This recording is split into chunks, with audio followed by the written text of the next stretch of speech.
যে শিম গাছ আমেরিকান বিনস সেম মাশাআল্লাহ কয়টি করে বিনস দিবে। টমেটো গাছ বাতাসে নড়ে যাচ্ছে, অনেক বড় বড় টমেটো গাছ হচ্ছে মাশাআল্লাহ। বন্ধুরা আসসালামু আলাইকুম সবাইকে। বাইরে আজকে অনেক রোদ, রোদে আসলে চোখে অনেক সমস্যা করে আমার, মানে চোখ থেকে পানি পড়ে রোদে গেলে। তো চলেন বাইরে আপনাদেরকে একটা জিনিস দেখাবো।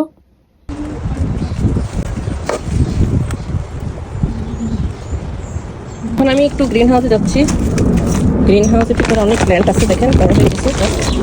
এই যে টমেটো গাছ বড় হয়ে গেছে মাশাআল্লাহ। এগুলো আবার এখন পটে পটে দিয়ে দিব সময় করে। ফুল গাছ, এক পট কদু কুমড়ো গাছ, দেখেন গ্রিন হাউসে এক পট কদু কুমড়ো গাছ হয়েছে মাশাআল্লাহ, অনেক বড় বড়। এগুলাকে পটে পটে রিপ্লেস করব। একটা কদু গাছ কিনতে গেলে বাজারে ভালো জাতের বলতেছে $6। সো আমি নিজে এটা বানাইছি গত বছরের বীজ দিয়ে। দেখেন বন্ধুরা সুন্দর হয়েছে না মাশাআল্লাহ? সবাই মাশাআল্লাহ বলবেন, কমেন্ট করবেন কেমন হয়েছে।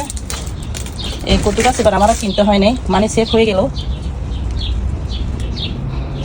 এখানে কিছু বড় টমেটো গাছ দিছি আর কিছু পুঁই পাতা, এই যে পুঁই শাক আসতেছে, সব আমার নিজের হাতে করা মাশাআল্লাহ। লাল শাক খাবো, এই যে বড় হয়ে যাচ্ছে আস্তে আস্তে।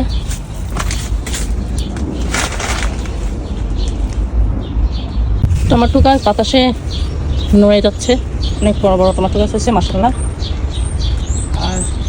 আর আমেরিকান স্কোয়াশ,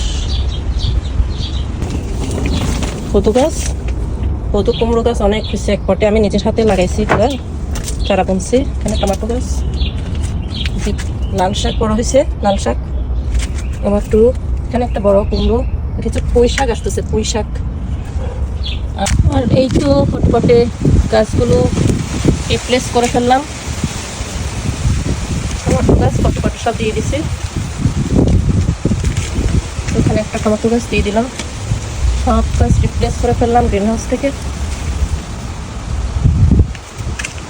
লেবু গাছ, সর্ষে শাক, এখানে পুঁই শাক,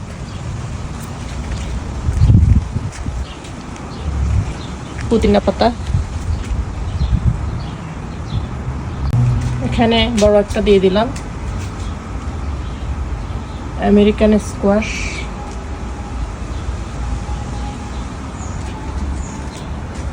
আর এখানে বিনস আছে, কিছু আমেরিকান কিছু বাংলাদেশি বিনস গাছ আছে এই যে।